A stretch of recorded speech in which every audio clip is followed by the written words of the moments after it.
Greetings and salutations. Today we'll be covering the chilling tale of the Yuba County Five, a group of 5 men from Yuba, California, whose lives became entwined in a mysterious and haunting web of disappearance. On that fateful day of February 24th, 1978, 5 friends, Jackie Hewitt, Bill Sterling, Jack Madruga, Ted Weiler, and Gray Mathis, set out on a journey to attend a college basketball game in Chico, California. These young men, beloved by their families, were affectionately referred to as the boys. After the basketball game, surveillance footage captured the group purchasing snacks and drinks at a convenience store, but little did anyone know that it would be the last time they would be seen alive. As the days passed, with no signs of the boys, concern and worry began to grow, leading to a desperate search by authorities and their loved ones. Eventually, Jack's car would be found. It was stranded in the snow on a remote road within the eerie depths of the Plumas National Forest. Curiously, it was far from the route the men were expected to be traveling on, between Chico and Yuba City. Yet there was no trace of the young man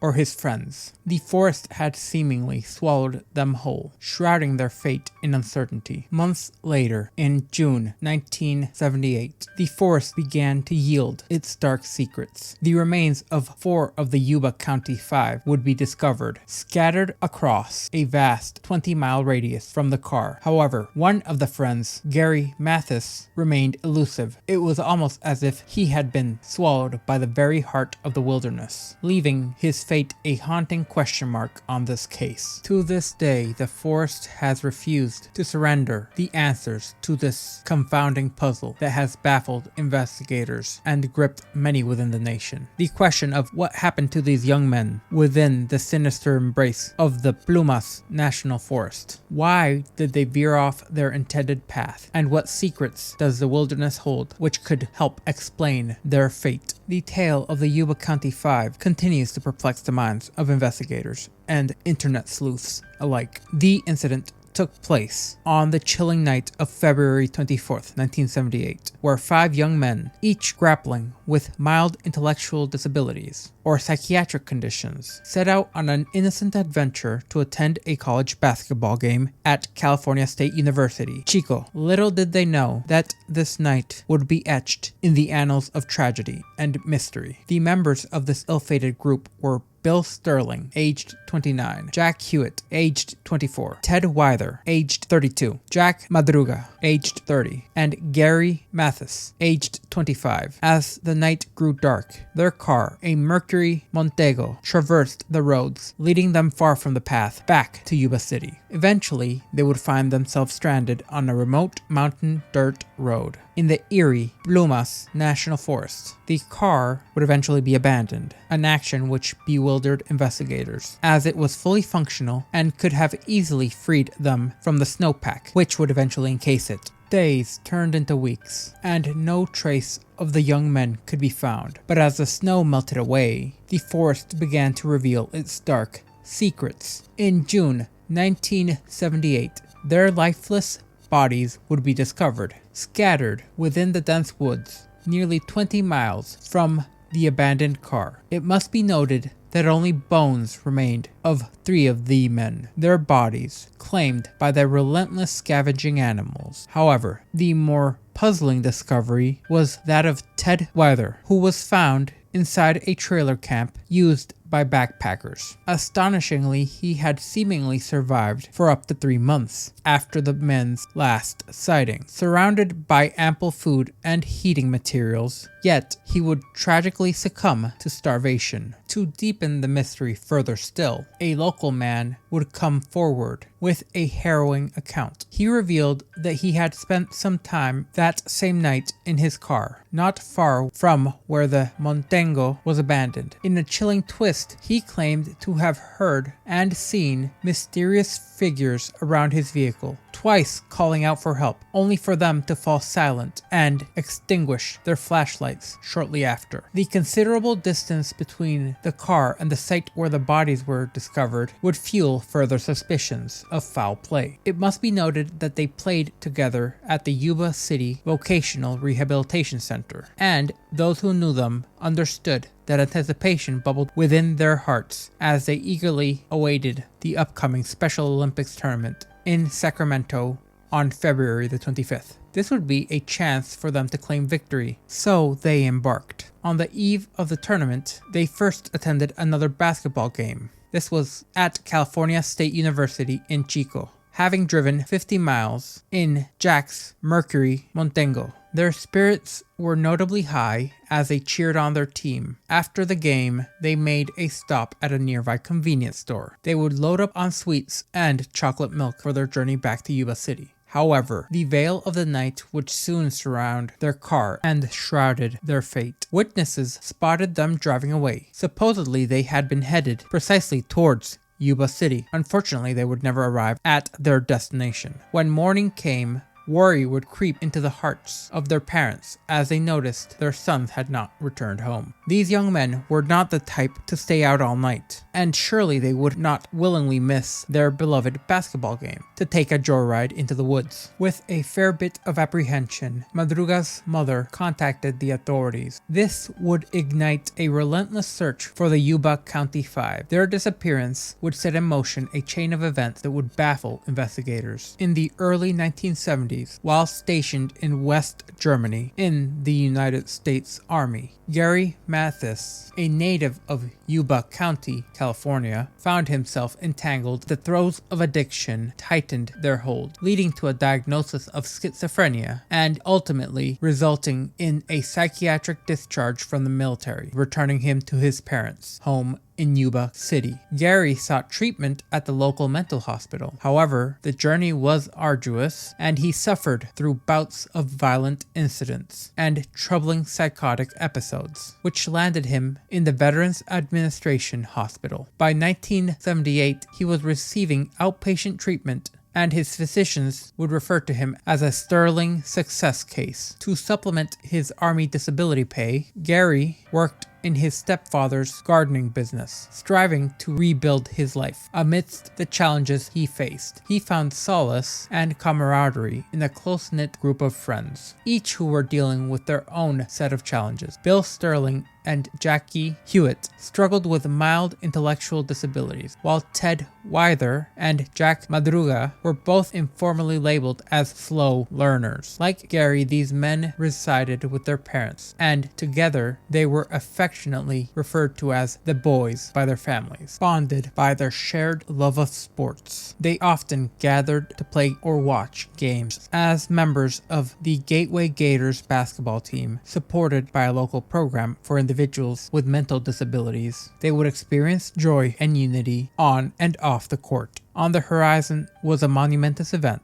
the Special Olympics tournament, which offered them a chance to win a week-long trip to Los Angeles. With eager anticipation, they readied themselves for their first game in order to qualify, carefully setting aside their uniforms and asking their parents for timely wake-up calls. However, before the tournament, the friends decided to embark on a night excursion to Chico, driving about 50 miles north to cheer on the UC Davis basketball team. They would ride in Jack's vehicle, being the only one of them who had a driver's license. He would drive them in a 1969 Mercury Montengo. The vehicle was a turquoise and white beauty. They were dressed in their coats to protect them from the cold night air of the upper Sacramento Valley. It would seem that this was an ordinary outing. However, they would not be so fortunate, for on the night of February 25th, 1978, the Yuba County Five entered the realm of the unknown. As the night would unfold, following the victorious game of UC Davis against Chico State, the group would climb back into Jack's car and leave behind the vibrant Chico state as they embarked on the short drive to Bear's Market in downtown Chico. There, under the glow of the dim market lights, they purchased snacks, sodas, and cartons of milk to savor on their way home. Yet it was a few minutes before the store's 10 p.m. closing time, and the clerk would recall the large group who had delayed her from initiating the store's closure. Yet from that point forward, none of them would be seen by anyone else, leaving her as the last person to ever lay eyes on the Yuba County Five. Eventually, investigators from Butte and Yuba counties would launch a determined, widespread search along the path the men had taken on that fateful night. With bated breath, they scoured the landscape, hoping to find some trace of the missing group. Yet, as days passed, the vast wilderness of Plumas National Forest guarded its secrets, revealing no signs of their whereabouts. However, hope would flicker anew when Pluma National Forest rangers came forward, bearing a crucial piece of the puzzle. This ranger revealed that on February the 25th, the day the boys vanished, he had noticed a distinctive vehicle parked along Orville Quincy Road within the forest. At the time, he hadn't paid much attention to it, as it was a common sight for residents to venture into the Sierra Nevadas on winter weekends for cross-country skiing along the extensive trail system. However, when the ranger later came across the missing persons bulletin, a haunting realization dawned on him. He recognized the very same car and its significance. Without hesitation, he guided the deputies to the elusive Montengo on February 28th. The vehicle, now a solitary sentinel in the forest, seemed to hold secrets of its own. However, the answers remained frustratingly elusive, leading investigators and loved ones to grapple with the enduring mystery of the Yuba County Five.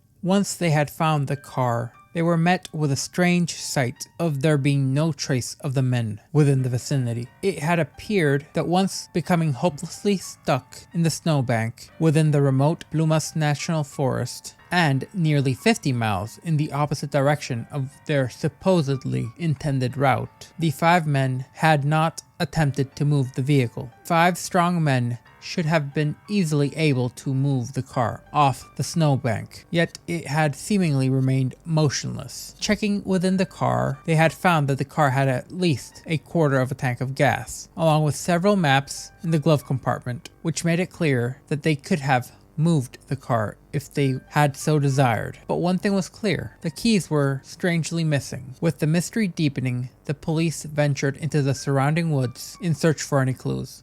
However, a fierce winter storm soon descended upon the area, forcing them to temporarily suspend their efforts. Just as the case seemed to hit a dead end, a man named Joseph Shans emerged with a haunting tale which perplexed the investigators. He had a rather strange encounter on the very same night that the boys had gone missing. This individual had gotten his own vehicle stuck in the snowbank, and as he had attempted to free his own car, he had suffered what seemed to be a heart attack. Immobilized by pain and surrounded by darkness, he noticed headlights and glimpsed several figures stepping out of a car, accompanied by a woman cradling a baby. Desperate for help, Shans called out, but as he did, the group abruptly fell silent and vanished into the woods. Hours later, he saw flashlight beams in the distance, but no one seemed to come to his aid. When Shans eventually gathered enough strength to seek help down the mountain on his own, he was stunned to find Madruga's car exactly where the mysterious group had been the night before. The validity of his accounts remained uncertain. Whether he truly encountered the Yuba County Five, or if he had just had a pain-induced haze which caused him to hallucinate, cannot be verified. However, his encounter does provide a strange possibility of another actor potentially being involved in the disappearance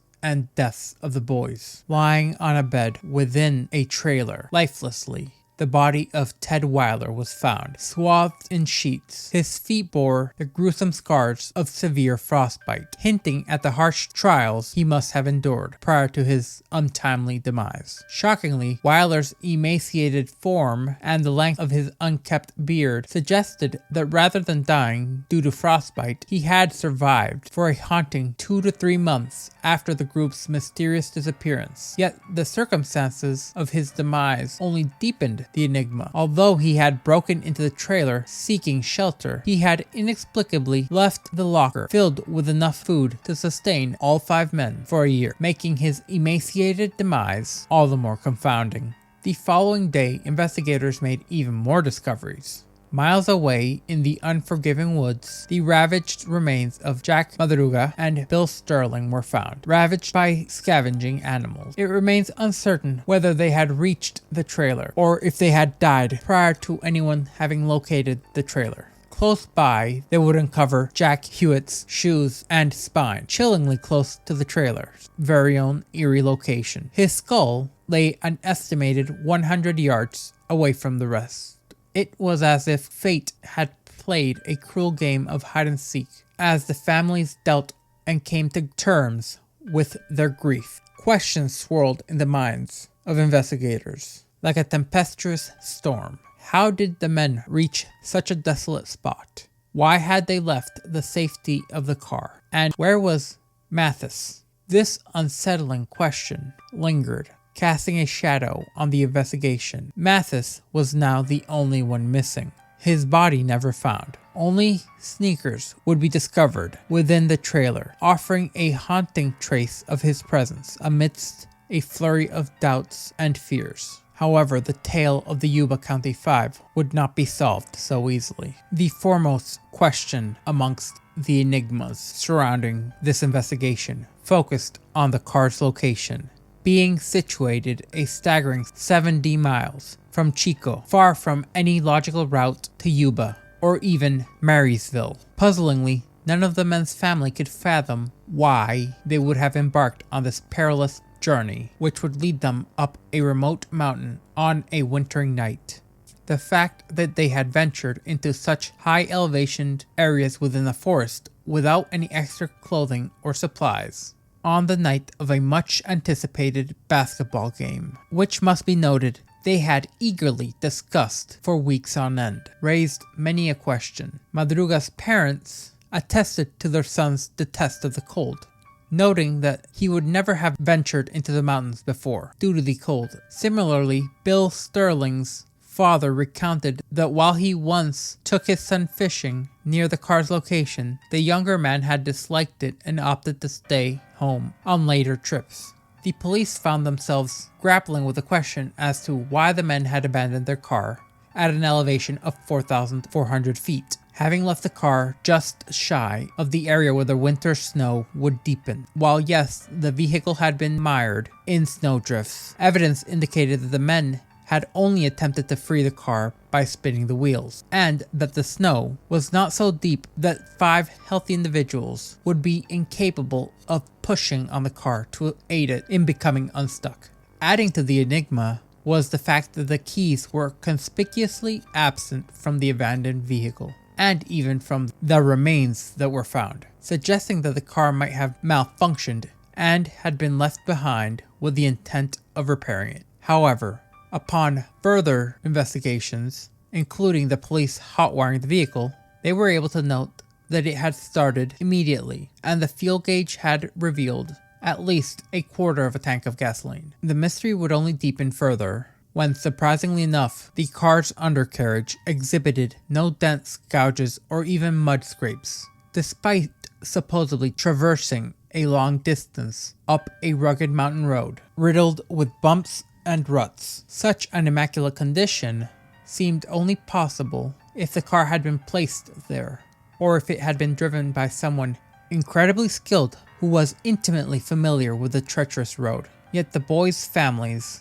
would state that none of them possessed such a familiarity or talent with a vehicle. It would go so far as Madruga's family stating that he would never have entrusted his car to another driver. Furthermore, the fact that the vehicle was discovered unlocked, with one of its windows rolled down, raised a myriad of other questions, especially since the relentless snowstorms had been blanketing the regions to the point that even snowcats would struggle with the snowdrifts. Despite determined efforts, the investigations into the vehicle found little to no trace of any clues. Amidst the shroud of uncertainty, numerous sightings and reports would emerge, igniting both hope and puzzlement in equal measure. In part, this was due to local media coverage of the baffling case, having spurred individuals to come forward with claims of having glimpsed some or all of the men after their departure from Chico. While almost all of these accounts would easily be dismissed, at least 2 sightings stood out. These offered tantalizing avenues into the ever-deepening enigma. One of the extraordinary testimonies came from the aforementioned Joseph Shans, who hailed from Sacramento and had inadvertently found himself in the vicinity of the Montengo. He had found himself stranded in the snowbank at around 5:30 p.m. on February the 24th, and 6 hours later, at around 11:30, he would find himself in the throes of agonizing pain as headlights approached him from behind. Astonishingly enough, the car had parked strikingly close behind him, and he would see the aforementioned group, the 5 men, the 1 woman, and the baby. In a haze of pain and delirium, he would remember also having spotted a pickup truck briefly parking 20 feet away before continuing down the road. He later admitted that he was uncertain if he had actually witnessed this due to his fragile state. The fact that they had supposedly not assisted Sean seemed to confound the family, particularly Weiler's family, or at least his mother, as she had stated that he had a difficulty ignoring calls for aid, going so far as to tell of an account of her son coming to the aid of an individual who had overdosed on Valium, personally escorting them to the hospital. Another noteworthy sighting surfaced from a woman employed at a store in the remote town of Brownsville, situated about 30 miles from where the car had been abandoned. On March the 3rd, the woman, having seen the flyers featuring the men's pictures and details about a substantial reward offered by their families, informed deputies that the 4 of them had visited her store in a red pickup truck. This would have been 2 days after their disappearance. The store owner would go on to corroborate her account, lending weight to her testimony. Interestingly enough, the woman initially had stated that she had sensed that the men were not locals due to their big eyes and facial expressions. According to her account, 2 of the men, which would later be identified as Hewitt and Sterling, were stationed outside the store in a telephone booth, while the other 2 entered the premises. Police determined that she was a credible witness and recorded her statements due to the gravity of finally having a lead. Further insights were provided by the store owner, who informed investigators he believed the 2 men inside were Weiler and Hewitt. These men were described by the owners as purchasing burritos and chocolate milk, along with buying a handful of soft drinks. Weiler's brother affirmed to his brother having before driven to Brownsville. It must be noted that the fact that Hewitt had seemingly been one of the 2 using the telephone seemed strangely out of character due to Jack's aversion to telephones, his brother stating that Jack would often make and answer calls on his behalf. The investigation would once more confront the chilling scene within the confines of the forsaken trailer, where the body of Ted Weiler lay upon the bed, enshrouded by sheets covering him from head to toe.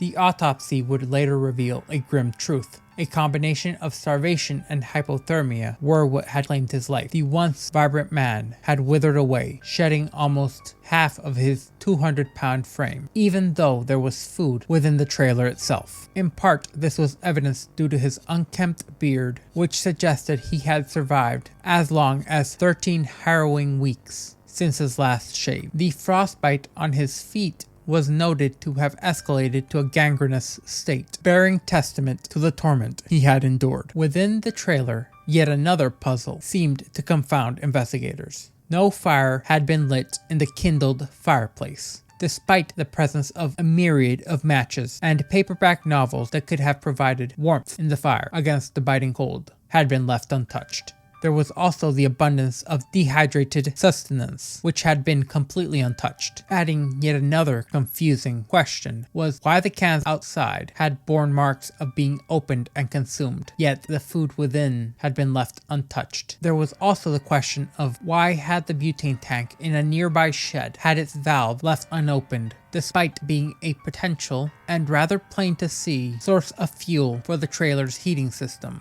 The complexity of the situation was compounded even further by Wyler's own limitations, as a result of his mental disability. Some would go as far as to say he would lack common sense, as he often would find himself bewildered by mundane tasks and choices. This was posited as a potential rationale for why these obvious resources had been left untouched. However, it must be noted that he had not suffered this plight alone. Mathis's sneakers had been found within the trailer, and it was noted that the cans of food that had been opened were opened with a P38 can opener, which were both tools that were carried by Mathis and Madruga due to shared military service. These subtle clues hinted at multiple people having been at one time or another within the trailer, and food having been consumed, which would beg the question, if Wyler had the prior knowledge and actively joined in the consumption of said food, even with his mental disability, why had he not acted upon his need to feed? Later, a tantalizing thread would emerge from tracks left by a USFS snowcat that had traversed the very path the men had followed. It was believed that they might have been influenced to follow these tracks, or had chosen to follow them out of their own volition in the hopes that they would reach shelter and civilization by braving the snow drifts, which at the time had become a towering 4 to 6 feet. As they forged ahead, they would have been either unwittingly marching into the chilling fate that awaited them, or, in the more macabre theory, made to march into their own graves. With the information gathered, a timeline can be formed to better understand this case. In the early 1970s, Gary Mathis, a native of Yuba City, California, would develop drug problems while stationed in West Germany as a part of his U.S. Army service. Mathis would be diagnosed with schizophrenia and given a psychiatric discharge from the Army that same year, where he would return to his parents' home in Yuba City and begin treatment at a local mental hospital, where, despite initial difficulties, he would become an outpatient success case. That same year, Mathis would supplement his Army disability pay by working in his stepfather's gardening business. He would go on to befriend 4 slightly older men: Jackie Hewitt, Bill Sterling, Ted Wyler, and Jack Madruga, who also lived with their parents and had mild intellectual disabilities. Following this, the 5 men would form a close bond while playing basketball together on a team known as the Gateway Gators. February 24th, 1978, the night before participating in a basketball tournament hosted by the Special Olympics in Sacramento, the Yuba County Five would decide to go to Chico to witness a game between UC Davis and Chico State. Later that same night, the men would be seen purchasing snacks and drinks from Burr Market in Chico before heading towards Yuba City, at least supposedly heading to Yuba City. Witnesses would see them driving off in Madruga's Mercury Montengo. The men would fail to return home, as concerns would build over the following day. Eventually, Madruga's mother would go on to report them as a missing persons case to the police. On February 25th, 1978, Plumas National Forest Ranger discovers Madruga's car stuck in a snowbank along Orville-Quincy Road, about 50 miles away from the Yuba County Five's intended route. March 3rd, 1978.